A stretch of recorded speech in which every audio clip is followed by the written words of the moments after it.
میں نے اویس سے محبت کی خاطر اپنی بچپن کی منگنی توڑ دی۔ ابا نے مجھے غصے میں گھر سے نکال دیا۔ میں اپنی سہیلی کے گھر جا کر رہنے لگی۔ آدھی رات کو میری سہیلی نے مجھے نیند سے جگایا کہ اویس تم سے ملنے آیا ہے۔ میں جو ہی بھاگ کر کمرے میں اس سے ملنے گئی، میرے ہوش اڑ گئے، کیونکہ وہاں تو سنو نا، ابھی نہ جاؤ، ابھی میرا دل نہیں بھرا۔ اویس میرا ہاتھ سینے سے لگا کر بولا تو میں نے ایک جھٹکے سے ہاتھ کھینچ لیا۔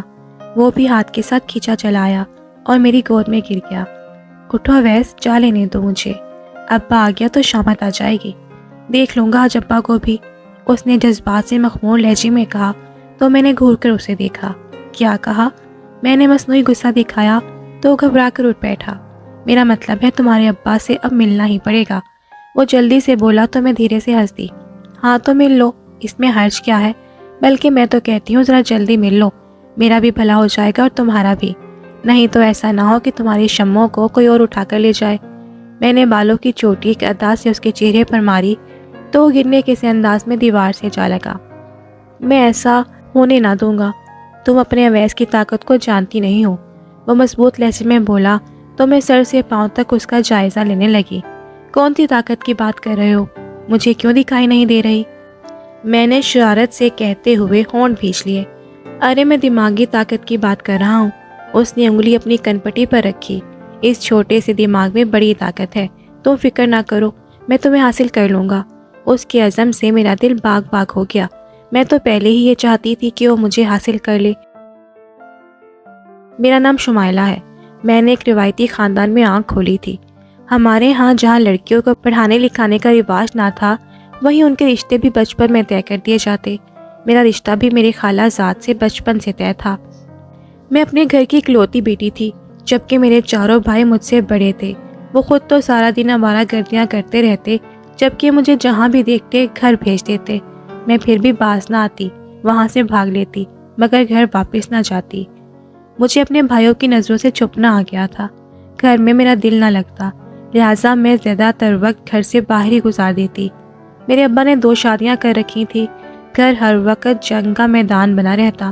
میری اماں چونکہ ابا کی پہلی بیوی تھی، لہٰذا اسے لگتا کہ گھر پر اس کا حق زیادہ ہے، کیونکہ وہ پہلے بیاہ کر آئی تھی، جبکہ میری ستیلی ماں کا کہنا تھا وہ بھی اپنے گھر سے رخصت ہی ہو کر آئی ہے، بھاگ کر نہیں۔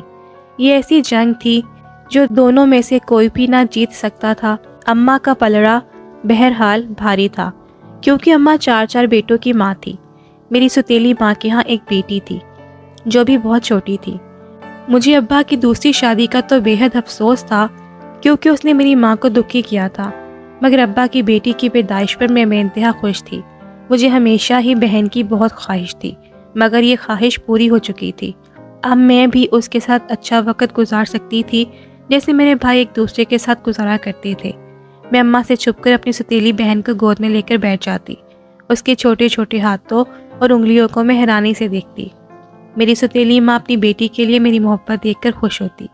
چلو اس کو کوئی تو چاہنے والا ہے اس گھر میں، اس کے تو باپ نے بھی اس پر پیار کی ایک نظر نہ ڈالی۔ میں جانتی تھی کہ ابا کو بیٹیاں اتنی پسند نہ تھیں، ویسے بھی ابا نے اولاد کی خاطر دوسری شادی تھوڑا ہی کی تھی۔ ابا کو تو اپنے چاہ پورا کرنے کا شوق تھا۔ میں نے میٹرک کا امتحان پاس کیا تو میرا گھر سے نکلنا بالکل بند ہو گیا۔ کالج میں داخلہ لینے کی اجازت نہ تھی، اور بھائیوں نے اب میرے گھر سے نکلنے پر بھی پابندی لگا دی۔ میں اپنا دل محسوس کر رہ گئی۔ میں پڑھائی کے بغیر تو رہ سکتی تھی، مگر گھر میں رہنا میرے لیے ذرا مشکل تھا۔ میری چھوٹی بہن بھی اتنی بڑی ہو گئی تھی کہ میں اس کے ساتھ کھیل سکوں۔ کچھ وقت اس کے ساتھ اچھا گزر جاتا، مگر باقی سارا دن میں بور ہوتی۔ اماں کا کہنا تھا جب تک تیری رخصتی کا وقت قریب نہیں آتا تو گھر کے کام کاج اور کڑھائی سلائی سیکھ لے۔ میری منگنی میرے خالہ کے بیٹے سے طے تھی۔ یہ رشتہ بچپن میں ہی طے کر دیا گیا تھا۔ میرا منگیتر شہر پڑھنے کے لیے جا چکا تھا۔ اس کو مجھ میں کوئی خاص دلچسپی نہ تھی۔ وہ عمر میں بھی مجھ سے کئی سال بڑا تھا۔ اس نے ہمیشہ سے ہی کبھی مجھ سے بات تک نہ کی تھی۔ پہلے تو مجھے اتنی عقل نہ تھی، مگر پچھلے 1-2 سال سے مجھے اچھی طرح علم تھا کہ وہ میرا منگیتر ہے اور اس کے ساتھ ہی میری شادی ہونی ہے، مگر میں نے اپنے دل میں اس کے لیے کبھی کوئی جذبہ محسوس نہ کیا تھا، جبکہ اس کی بے اتنائی اور لاپرواہی بخوبی سمجھ گئی تھی۔ میرے بھائی کام دھندوں پر لگ گئے تھے۔ ایک بھائی کو دوسرے شہر میں نوکری نہیں ملی تو اس نے کچھ عرصے بعد اپنے سے چھوٹے بھائی کو بھی ادھر ہی بلوا کر اس کی بھی نوکری لگوا دی۔ جبکہ باقی دو بھائی ابا کے ساتھ ہی کام پر چلے جاتے۔ بڑے دو بھائیوں کا رشتہ پہلے سے ہی طے تھا۔ اماں ان کی شادی کی تیاریوں میں مصروف تھی۔ گزشتہ کئی سالوں میں بے انتہا مار کا آرائی کے بعد اماں اور میری ستیلی ماں دونوں ہی ٹھنڈی ہو کر بیٹھ گئی تھی۔ اماں نے مجبوری میں ہی صحیح اپنی سوتن کو قبول کر لیا تھا اور چھوٹی اماں نے اپنی جگہ گھر میں بنا لی تھی۔ مجھے اپنی بہن کی پیدائش کے بعد سے یہ احساس ہو گیا تھا کہ وہ اتنی بری تھی بھی نہیں جتنا اماں نے اسے ہماری نظروں میں بنا دیا تھا۔ دروازے پر دستک کی آواز سن کر میں فوراً دروازے کی جانب بڑھی۔ شاید اماں واپس لوٹ آئیں۔ یہ سوچتے ہوئے میں نے دروازہ چوپٹ کھول دیا۔ سامنے کھڑے اجنبی لڑکے کو دیکھ کر میں کچھ جھجک گئی۔ میں جلدی سے دروازے کی اوٹ میں ہو گئی۔ اب کیا فائدہ، میں نے تو آپ کو دیکھ لیا، وہ شرارت سے بولا تو میں کسیانی ہو گئی۔ کس سے ملنا ہے آپ کو؟ میں نے اپنی کسیاہٹ کو چھپانے کے لیے غصے کا سہارا لیا۔ اگر کہوں آپ سے ہی ملنا ہے تو؟ وہ معنی خیز لہجے میں بولا تو میں کچھ بول ہی نہ سکی۔ وہ دراصل میں خالہ تبسم سے ملنے آیا تھا۔ اس نے چھوٹی اماں کا نام لیا تو میں سمجھ گئی۔ چھوٹی اماں نے ذکر کیا تھا کہ اس کا بھانجا دبئی سے آیا ہوا ہے۔ چھوٹی اماں تو بازار گئی ہیں، کچھ دیر تک آئیں گی۔ میں نے اسے جواب دے کر کھٹ سے دروازہ بند کر لیا۔ میں نے اسے گھر میں داخل نہ ہونے دیا اور دروازے سے رخصت کر دیا تھا، مگر وہ میرے دل میں داخل ہو چکا تھا۔ شاید میں اپنے دل کے دروازے اس پر بند کرنا بھول گئی تھی۔ اویس دوبارہ اپنی خالہ سے ملنے آ موجود ہوا تھا، مگر اس کا دھیان اپنی خالہ کی باتوں پر کم جبکہ مجھ پر زیادہ تھا۔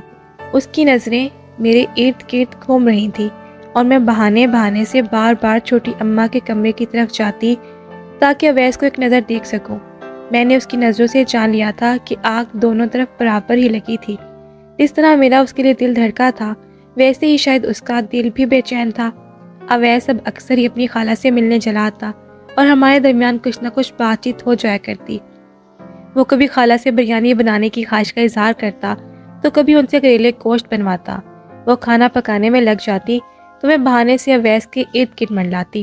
وہ بھی اپنی خالہ کو جان بوجھ کر منظر عام سے ہٹایا کرتا تھا۔ اویس نے اپنی بےقراریوں کا اظہار جلد ہی کر لیا تھا۔ میں اس سے گھر کے قریبی پارک میں ملنے لگی۔ میں نہیں چاہتی تھی کہ اس کے روز بروز گھر میں آنے سے کوئی شک میں مبتلا ہو جائے۔ اویس چاہتا تھا کہ وہ اپنی ماں کو میرے رشتے کے لیے بھیجے، مگر میں نے اسے منع کر دیا۔ فی الحال ایسا ممکن نہیں۔ میری بات سن کر وہ چونک گیا۔ مگر کیوں؟ میں اچھا بھلا انسان ہوں، اچھا کماتا ہوں۔ میرا تو خیال ہے تمہارے اماں ابا کو فوراً مان جانا چاہیے، وہ شوقی سے بولا۔ ہاں وہ سب تو ٹھیک ہے، پر میرے منگیتر کا کیا بنے گا؟ میں نے پرسوچ انداز میں کہا تو وہ ایک دم اچھل گیا، گویا کہ تم منگنی شدہ ہو۔ وہ حیرت سے منہ کھولے مجھے دیکھ رہا تھا۔ میں نے اس بات میں سر ہلایا تو اس نے اپنا ماتھا پیٹ ڈالا۔ تو تم اتنا آگے کیوں بڑھی؟ پہلے قدم پر ہی مجھے روک کیوں نہ دیا؟ وہ اب کچھ سنجیدہ ہوا تھا، کیونکہ یہ منگنی بچپن سے ہی طے ہے اور نہ مجھے اور نہ اسے ایک دوسرے میں کوئی دلچسپی ہے۔ دوسرے تم مجھے پہلی نظر میں ہی بھاگ گئے تھے۔ میں نے اسے کونی ماری تھی۔ تم کچھ عرصہ انتظار کرو، ایسے کوئی بھی نہ مانے گا۔ پہلے میں کسی طرح یہ منگنی ختم کر دوں، اس کے بعد تم میرا رشتہ بھیجنا تاکہ میرے گھر والوں کو قبول کرنے میں آسانی ہو۔ اویس میری بات سمجھ گیا تھا، لہٰذا اس نے اس بات میں سر ہلا دیا۔ میں کوشش میں لگ گئی تھی کہ کس طرح یہ منگنی ایسے ختم ہو جائے کہ میرا نام بھی نہ آئے۔ میں چاہتی تھی کہ سانپ بھی مر جائے اور لاٹھی بھی نہ ٹوٹے، کیونکہ اگر میرے بھائیوں کو علم ہو جاتا کہ منگنی میں نے ختم کی ہے تو وہ میری جان لے لیتے اور اویس سے میری شادی کبھی نہ ہونے دیتے۔ میں نے جوش میں ہوش نہ کھویا تھا اور ہر کام بڑی منصوبہ بندی کے ساتھ کرنا چاہتی تھی۔ میرے منگیتر سے میری بالکل بات چیت نہ تھی، وگرنہ اس کی ہی منت سماجت کر لیتی کہ وہ یہ رشتہ خود ہی ختم کر دے۔ سوچ سوچ کر میرا دماغ تھک گیا تھا، میری راتوں کی نیندیں اڑ گئی تھیں، مگر مجھے کوئی طریقہ سجائی نہ دے رہا تھا۔ دوسری طرف اویس نے میرا الگ دماغ کھا رکھا تھا کہ میں ذرا عجلت سے کام لوں، کیونکہ اس سے صبر نہ ہو رہا تھا۔ ایک دن ابا کی طبیعت اچانک خراب ہوئی اور وہ غش کھا کر گر پڑے۔ بھائی ابا کو اٹھا کر گھر تک لائے۔ ہم سبھی پریشان تھے کہ ابا کو آخر کیا ہوا تھا۔ ڈاکٹر نے بھی کوئی خاص وجہ نہ بتائی تھی۔ یہ خبر رشتہ داروں کو معلوم ہوئی تو سبھی ابا کی عیادت کے لیے آنے لگے۔ میری خالہ بھی اپنے بیٹے یعنی میرے منگیتر کو لیے چلی آئیں۔ میں یہ موقع ہاتھ سے گنوانا نہ چاہتی تھی، لہٰذا خالہ سے چھپ کر منگیتر کو اشارہ کر کے باہر بلایا اور اسی لیے باورچی خانے میں جا گھسی۔ مجھے آپ سے ضروری بات کرنی ہے، کل آپ اسی وقت دوبارہ آنا اور کسی کو اس بارے میں کچھ نہ بتانا پلیز۔ میں ایک ہی سانس میں اپنا پورا پیغام پہنچا کر وہاں سے بھاگ لی۔ مجھے نہیں معلوم تھا کہ وہ کل آئے گا کہ نہیں، مگر ایک تسلی سی تھی کہ میرا پیغام اس تک پہنچ چکا تھا۔ اسے اس بات کی تشویش تو رہے گی کہ میں اس سے کیا کہنا چاہتی تھی۔ میں نے اگلے دن اماں اور چھوٹی اماں کو بہانے سے بازار بھیج دیا تھا۔ ابا اپنی چارپائی پر پڑا آرام کر رہا تھا۔ میرا دل بری طرح دھڑک رہا تھا۔ تبھی دروازے پر ہلکی سی دستک کی آواز سنائی دی تو میں انتظار میں تھی، لہٰذا میں نے فوراً ہی دروازہ کھول دیا۔ حسب توقع میرا منگیتر سامنے کھڑا تھا۔ اندر آ جاؤ، میں نے اسے راستہ دیا تو وہ اندر چلا آیا۔ آپ مجھ سے شادی کا ارادہ رکھتے ہو؟ میں نے اس سے سوالیہ انداز میں پوچھا تو وہ گڑبڑا گیا۔ کیا مطلب؟ وہ چونکتے ہوئے بولا۔ شاید اسے مجھ سے ایسے سوال کی امید نہ تھی۔ دیکھو نا، آپ پڑھے لکھے ہو، میں ان پڑھ، اور ویسے بھی یہ رشتہ بچپن کا ہے، آپ کی پسند سے تو طے نہیں ہوا، ایسے میں آپ کی خواہش تو مختلف ہوگی نا۔ میں دل سے چاہتی تھی کہ وہ میری ہاں میں ہاں ملا دے۔ نہیں، ایسا نہیں ہے، ہمارے ہاں رشتے بچپن میں ہی طے ہوتے ہیں۔ پڑھنے لکھنے کا مطلب یہ تو نہیں کہ انسان اپنے رسم و رواج کو ہی بھول جائے اور اپنے ماں باپ کے فیصلوں سے روگردانی کرتا پھرے۔ وہ سنبھل کر بولا تو میرا دل جل کر خاک ہو گیا۔ یعنی کہ آپ مجھ سے شادی کا ارادہ رکھتے ہیں؟ میں نے مجھے دل سے کہا تو اس نے اس بات میں سر ہلا دیا۔ مگر آپ یہ تو چاہتے ہوں گے کہ آپ کی بیوی پڑھی لکھی شہر میں رہنے والی ہو۔ میں نے دوبارہ سے آس لگائی۔ وہ کوئی مسئلہ نہیں، میں دوسری شادی کر لوں گا، ایک شہر میں رہ لے گی اور ایک میرے ماں باپ کے پاس۔ اب کہ وہ مسکرایا تھا، جبکہ میں نے حیرت سے اسے دیکھا۔ تمہارے ابا نے بھی تو 2 شادیاں کر رکھی ہیں، اس میں کوئی حرج تو نہیں؟ وہ میری آنکھوں میں جھانک کر بولا تو میں نے ٹھنڈی سانس بھری۔ نہیں نہیں، کوئی حرج نہیں۔ میں نے اپنی نظریں اس کے چہرے پر گاڑ دیں۔ میں نے اپنا دوپٹہ زمین پر پھینکا اور دائیں ہاتھ کی آستین پکڑ کر ایک دم چیر دی۔ یہ کیا کر رہی ہو؟ وہ حیرت سے بولا تھا۔ میں کچھ نہ بولی۔ اس نے میرے پاس کوئی اور راستہ ہی نہ چھوڑا تھا۔ میں نے نظریں اس کے چہرے پر گاڑے ہوئے دردناک آواز میں ابا کو پکارا۔ وہ کچھ سمجھ نہ سکا۔ ابا، مجھے بچاؤ۔ میں نے دوسری صدا لگائی اور ابا کے کمرے کی طرف بھاگی۔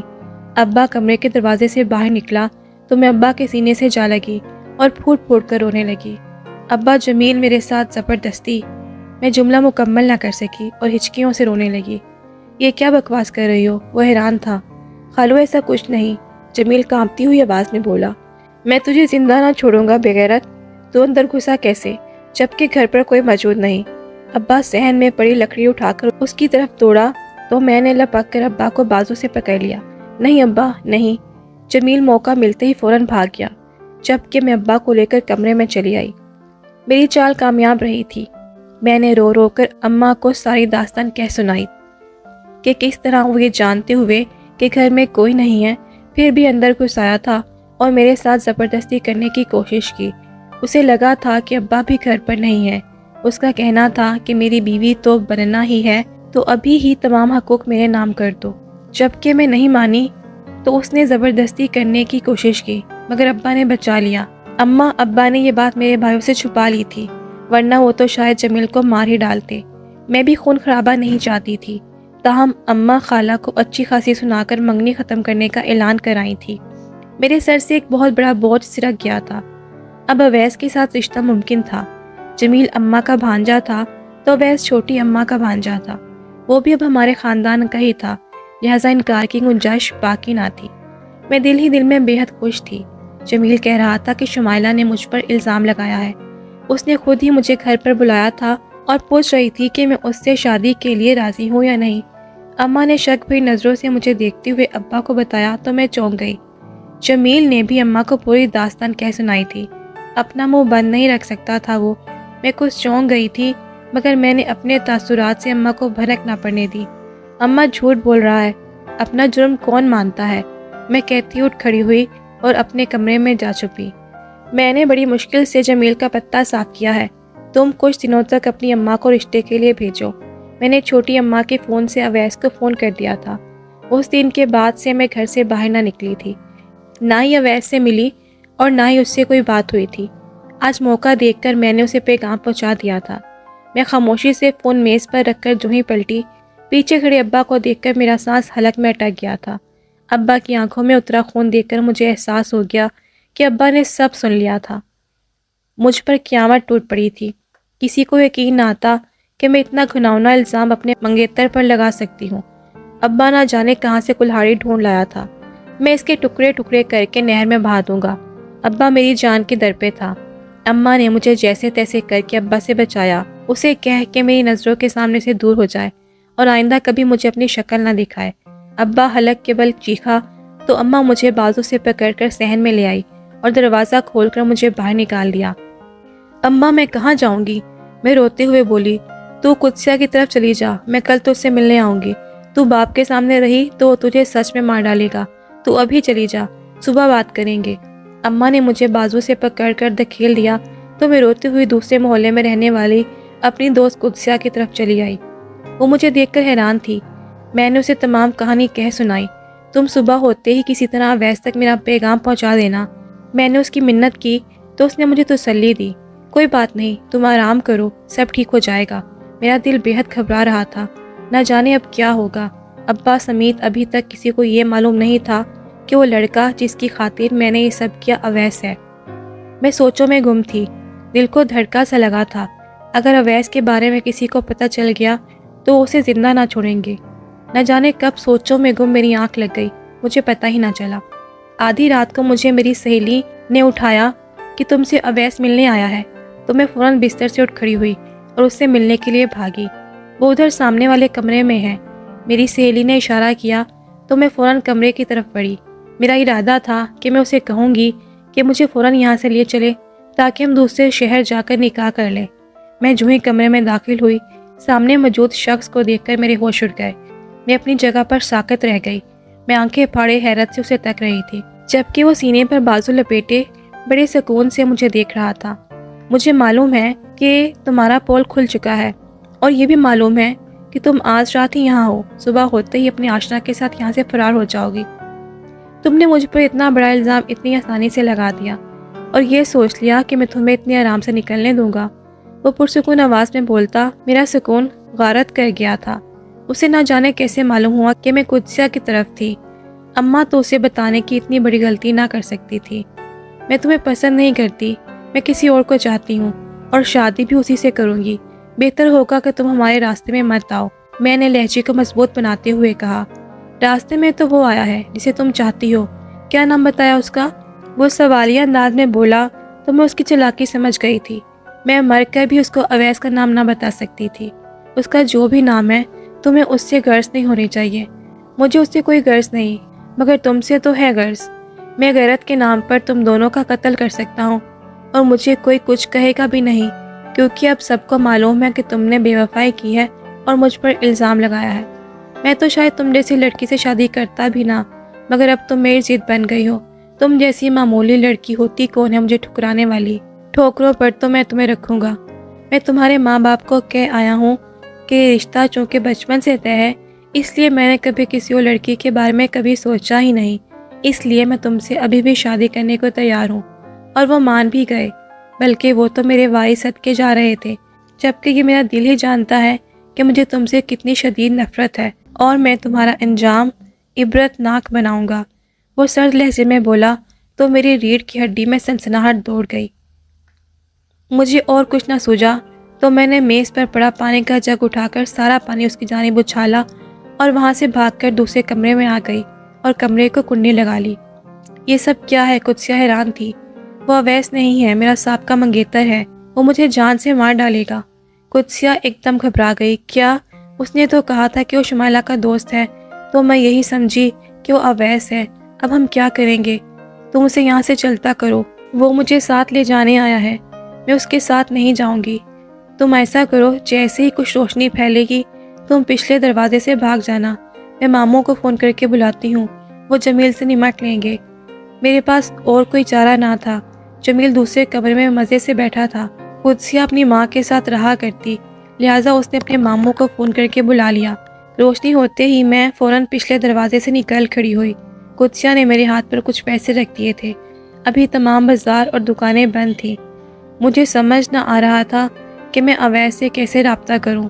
مجھے امید نہ تھی کہ جمیل کے اندر بدلہ لینے کی آگ اس قدر بھڑک جائے گی۔ وہ مجھ سے شادی کا خواہ نہیں تھا، مگر میرے بارے میں اس کی نیت میں پہلے ہی فطور تھا۔ شاید وہ یہ رشتہ خود ہی ختم کر دیتا، مگر اس نے اپنے منہ سے ایسا کوئی اقرار نہ کیا تھا۔ وہ رسم و رواج کا پابند تھا۔ اس کے ساتھ میری شادی ہو بھی جاتی تو مجھے کیسی زندگی گزارنی پڑتی، اس بات کا مجھے اچھی طرح اندازہ ہو گیا تھا۔ میں ایک سمت تیزی سے چلتی جا رہی تھی، تبھی سامنے سے آتی بائک کی روشنی میری آنکھوں میں گھسی تو میری آنکھیں چندیا گئی۔ بائک والے نے اپنی بائک بالکل میرے قریب روکی تو میں چونک گئی۔ اویس کو دیکھ کر میری جان میں جان آئی۔ آ جاؤ، بیٹھ جاؤ جلدی۔ میں فوراً ہی اس کی بائک پر سوار ہو گئی۔ مجھے تمہاری دوست نے فون کر کے بتا دیا تھا کہ تم گھر سے نکلی ہو۔ ہاں، میں نے تمہیں رات فون کیا تھا مگر تم نے فون نہیں اٹھایا۔ مجھے نہیں معلوم تھا کہ سب ہو گیا ہے، میں رات جلدی ہی سو گیا تھا۔ ہمیں فوراً ہی اس شہر سے نکلنا ہوگا ورنہ تمہارے گھر والے ہمیں جلد ڈھونڈ لیں گے، اویس نے کہا تو میں نے پریشانی سے اس بات میں سر ہلا دیا۔ وہ مجھے اپنے دوست کے گھر لے گیا، وہاں اس نے اپنی بائک کھڑی کی اور ہم فوراً ہی دوسرے شہر کی طرف روانہ ہو گئے۔ میں بہت بڑا قدم اٹھا چکی تھی، میں نے سوچا بھی نہ تھا کہ مجھے اویس کی خاطر گھر سے بھاگنا پڑے گا۔ میں اتنا چاہتی تھی کہ اماں ابا اپنی مرضی سے میری شادی اویس کے ساتھ کر دیں، مگر حالات بدل چکے تھے۔ اماں نے خود مجھے گھر سے نکالا تھا ورنہ شاید میں زندہ نہ ہوتی۔ میں جانتی تھی کہ میرے ماں باپ اور بھائی زندگی بھر میری شکل نہ دیکھیں گے۔ میں نے جو کیا مجھے اچھی طرح احساس تھا۔ اماں ابا کو میرا رشتہ یوں بچپن میں طے نہیں کرنا چاہیے تھا، یا کم از کم مجھے پڑھا لکھا دیتے تو شاید میرا منگیتر مجھے پسند کرتا۔ مجھے اس کی آنکھوں میں اپنے لیے وہ عزت، قدر اور پسندیدگی دکھائی دیتی جو اویس کی آنکھوں میں میرے لیے ہوتی تھی، تو میں کسی اور کی طرف بڑھتی ہی کیوں؟ میں اپنے ماں باپ کو رسوا کر چکی تھی، جس کا افسوس مجھے ساری زندگی رہنا تھا۔ اب میرا واحد آسرا اویس ہی تھا۔ اگر اویس بھی دھوکے باز نکلا تو میں کہیں کی نہ رہوں گی۔ میں نے پریشانی سے سوچتے ہوئے اویس کی جانب کنکھیوں سے دیکھا۔ وہ سکون سے آنکھیں موندے بس کی سیٹ پر نیم دراز تھا۔ اویس، ہم نکاح کب کریں گے؟ میں نے اس کے ہاتھوں پر ہاتھ رکھ کر دھیرے سے پوچھا تو اس نے آنکھیں کھول کر میری جانب دیکھا۔ فکر مت کرو، دوسرے شہر پہنچ کر سب سے پہلے نکاح کریں گے۔ اس کے الفاظ سن کر مجھے تسلی ہوئی تھی۔ اویس اپنے وعدے کا پکا نکلا تھا، اس نے مجھے کسی مقام پر دھوکہ نہ دیا تھا۔ ہم دوسرے شہر پہنچتے ہی نکاح کے بندھن میں بندھ گئے۔ اویس مجھے لیے اپنے رشتہ داروں کے گھر چلا آیا تھا۔ ہم نے زندگی کا آغاز کر دیا۔ اویس کا رویہ میرے ساتھ بہت اچھا تھا، مگر میرا دل بے حد بے چین تھا۔ میں جو کر آئی تھی اس کا پچھتاوا میرا پیچھا نہ چھوڑتا۔ اویس کو پا لینے کے بعد بھی زندگی ادھوری سی لگتی۔ میں واپس دبئی جا رہا ہوں، اویس نے ایک دن مجھے اطلاع دی تو میں چونک گئی اور میں نے سوالیہ نظروں سے اسے دیکھا۔ میں تمہیں جلد بلا لوں گا، وہاں کچھ انتظامات کرنے ہیں اور تمہارے کاغذات بنوانے ہیں۔ اویس نے میرا پاسپورٹ تو پہلے ہی بنوا دیا تھا، مجھے پھر بھی بے چینی تھی۔ اگر یہ مجھے وہاں جا کر بھول گیا تو میرا کیا بنے گا؟ میرا رو رو کر برا حال تھا۔ اویس دبئی سدھار چکا تھا، میرے پاس اس کا انتظار کرنے کے سوا کوئی چارہ نہ تھا، مگر یہ انتظار ہی رہا۔ اس نے واپس پلٹ کر میری خبر نہ لی۔ اس کے رشتہ دار مجھے کب تک برداشت کرتے، جبکہ میں حاملہ بھی تھی۔ انہوں نے مجھے گھر سے چلے جانے کا کہا۔ اتنی بڑی دنیا میں میرے رہنے کا کوئی ٹھکانہ نہ تھا۔ میں ابھی بھی امید پر قائم تھی کہ اویس مجھ سے کوئی رابطہ ضرور کرے گا۔ مجھے اچھی طرح احساس ہو گیا تھا کہ میں نے اپنے گھر سے نکل کر کتنی بڑی غلطی کر دی تھی۔ اگر میں اپنے منگیتر سے ہی شادی کر لیتی تو ساری زندگی ذلیل ہی ہوتی، جبکہ اویس سے شادی کر کے بھی ذلت ہی ملی تھی۔ میری قسمت تو نہ بدلی تھی۔ اویس بھی باقی مردوں کی طرح ہی نکلا تھا، اس نے خود پر صرف ایک کھول چڑھا رکھا تھا۔ اللہ نے مجھے ایک بیٹی سے نوازا تھا۔ میں اپنی بیٹی کو لے کر دارالامان چلی آئی تھی اور اویس کے رشتہ داروں کو یہاں کا پتہ بھی دے آئی تھی کہ اگر وہ کوئی رابطہ کرے تو اس کو میرے بارے میں بتا دیا جائے۔ وقت گزرتا جا رہا تھا، اویس نے کوئی رابطہ نہ کیا تھا۔ میں ہر مہینے اس کے رشتہ داروں کے گھر اس امید پر پہنچ جاتی کہ شاید اویس نے ہماری خبر گیری کے لیے کوئی ایک فون کیا ہو، مگر ہر دفعہ نا امید لوٹ آتی۔ اویس نے مجھے کہیں کا نہ چھوڑا تھا۔ میری بیٹی بڑی ہو رہی تھی، میں اسے دیکھتی تو دل بے چینی سے بھر جاتا۔ وہ تنہا بغیر کسی سگے رشتہ دار کے زندگی گزارنے پر مجبور تھی۔ اس کی زندگی کا محور بس ماں ہی تھی۔ دوسرے مجھے اس کے مستقبل کے بارے میں بے حد اندیشے تھے۔ اگر وہ بھی بڑی ہو کر میرے نقش قدم پر چل پڑی تو میں جیتے جی مر جاؤں گی۔ مجھے بغاوت کرنے سے بہتر اپنے ماں باپ کا فیصلہ تقدیر سمجھتے ہوئے قبول کر لینا چاہیے تھا۔